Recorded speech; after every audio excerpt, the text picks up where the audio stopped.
kodwa njengoba usuvulile isicabha wangifaka ngangena sengiphakathi khulileka mfowethu izinto zohamba kahle nje sobambisana intambo khulileka mfowethu size njani makuwena uqobo lwakhe uphamba endleleni mfowethu angithi uzongenzela nami lokho kade ngikwenzela kodwa ungakhohlwa ke phela ukuthi ngeke ubone konke wena wangivalela ngaphandle ngaphoqeleka ukuthi ngiziveze ku-Ayanda kodwa khulileka mfowethu khulileka ngiyoyiphatha kahle mfowethu ngiyoyiphatha kahle indawo yathusa le nto bafa sengathi siqashula yonke into yosuku lemoya mfowethu khulileka yabo le nto mina naye sinayo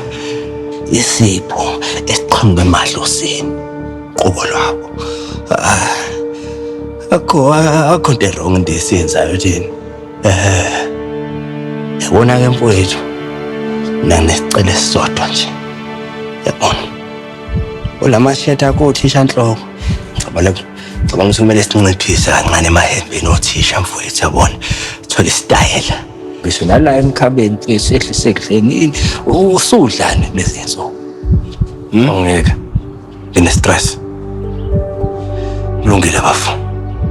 ngicela nje ungenzi ke haba la bantu kusebele emakholo ukuthi yimina khuleka sizosebenza mfowethu